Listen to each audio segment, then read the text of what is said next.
বললাম ভিন্ন মতে ভোট দেওয়ার কারণে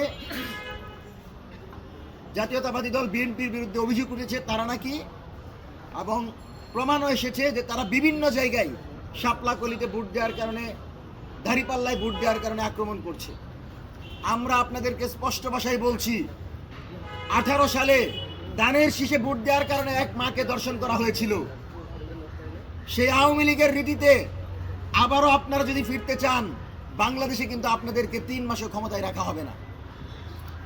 আপনারা যদি আজকে তাদের কথা শুনেন, যারা এতদিন তারেক রহমানকে ডাকাত বলেছেন, যারা খালেদা জিয়ার মুমূর্ষু অবস্থায় হাস্যরসাত্মক চিত্র প্রদর্শন করেছেন, খালেদা জিয়াকে নিয়ে হেসেছেন, তাদেরকে আজকে আপনারা মুরব্বী মনে করেন, এটাই আমাদের জন্য লজ্জাজনক। যেই শহীদ প্রেসিডেন্ট জিয়াউর রহমান আমাদেরকে শিখিয়েছেন আধিপত্যবাদের বিরুদ্ধে লড়াই করা, সেই শহীদ প্রেসিডেন্ট জিয়াউর রহমানের দলের লোকেরা যখন আধিপত্যবাদকে প্রশ্রয় দিয়ে আমার দেশের মা বোনদের উপর আঘাত করে, তখন এটা আমাদের কলিজায় লাগে। আপনারা বিএনপির নতুন নতুন ভার্সন নিয়ে আসছেন। ম্যাডাম যখন অসুস্থ ছিল, 2 দিন হসপিটালের নিচে দাঁড়িয়েছিলাম, সেজন্য আমাকে বিএনপি হতে হয় নাই। শহীদ প্রেসিডেন্ট জিয়াউর রহমানকে নিয়ে শাহবাগে প্রোগ্রাম করেছি, সেজন্য আমাকে ছাত্রদল হতে হয় নাই।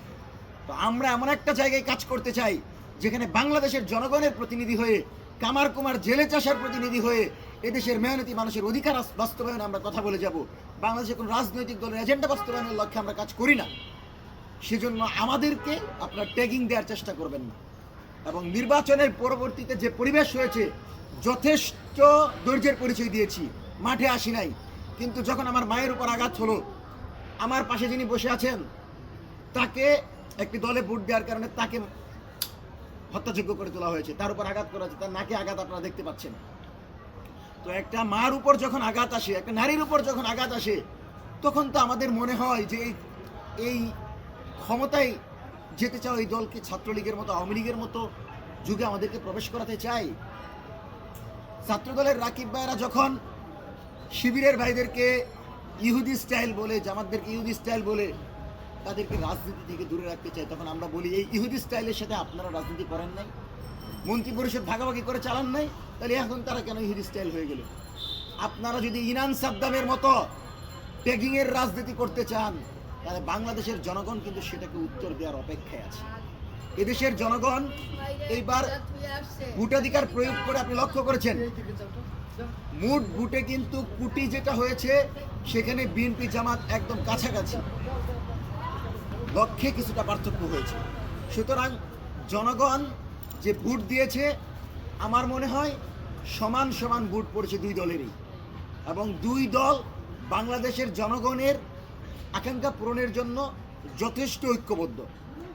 আওয়ামী লীগ আমলে আমরা কখনো লক্ষ্য করি না যে বিএনপির একটা নেতাকর্মীর বাসায় আওয়ামী লীগের একজন নেতাকর্মী গিয়েছে, আমরা লক্ষ্য করি। কিন্তু আমরা আলহামদুলিল্লাহ দেখতে পেলাম যে তারেক রহমান যে সম্প্রীতির পরিচয় দিয়েছেন, যে বার্তা আমাদের কাছে দিয়েছেন, এটা স্পষ্ট করে ফ্যাসিবাদ বিরোধী সকল দল ঐক্যবদ্ধ থাকবে। আমরা সবাই বাংলাদেশ প্রশ্নে লড়াই করব, কিন্তু আওয়ামী লীগকে কোনোভাবে বাংলাদেশের প্রশ্নে প্রাসঙ্গিক করতে পারি না। এবং সালাউদ্দিন আহমেদ বলেছেন যে শেখ হাসিনাকে ফেরত চাইতে হবে, ফেরত চাবেন তারা, অত্যন্ত প্রশংসনীয়। শেখ হাসিনাকে বাংলাদেশে এনে রায় কার্যকর করতে হবে, এবং এই রায় কার্যকর যদি বিএনপির মাধ্যমে করতে পারে, বিএনপি আগামীর বাংলাদেশে তারা আরও মেজরিটি পাবে, বাংলাদেশের জনগণের সমর্থন পাবে। সেজন্য আমরা প্রত্যাশা করব অতি দ্রুত সময়ের ভিতর তারা এই বিচার কার্য করবেন। দ্বিতীয়ত, আমরা আপনাদেরকে আরেকটি বিষয় বলি, যাদেরকে আক্রমণ করা হয়েছে তারা এখন পর্যন্ত প্রশাসনিক সাহায্য পায়নি। এনসিপির একজন নেতা এবং সাংবাদিক, তাকে গ্রেফতার করা হয়েছে, এখন পর্যন্ত এনসিপি থেকেও তাকে বের করার জন্য কোনো বিবৃতি দেওয়া হয়। ছাত্র উপদেষ্টাদেরকে বলবো, 6টা আসন পেয়ে মনে করবেন না যে বাংলাদেশের বড় লিডার হয়ে গেছেন। আপনাদের দায়িত্ব হচ্ছে যারা মাঠে থেকে রক্ত দিয়ে আপনাদেরকে সংসদে পাঠিয়েছে, তাদেরকে প্রোটেক্ট করা, জুলাইকে প্রোটেক্ট করা, তাদের হয়ে আবু সাইদ ওয়াসিম মুগদের চেতনাকে বাস্তবায়ন করা। সুতরাং নাহিদ ইসলাম এবং তার এনসিপির যতগুলো আসন পেয়েছে, প্রত্যেকটা আসনের পেছনে 2000 ভাই বোনদের রক্তের বিনিময় আছে।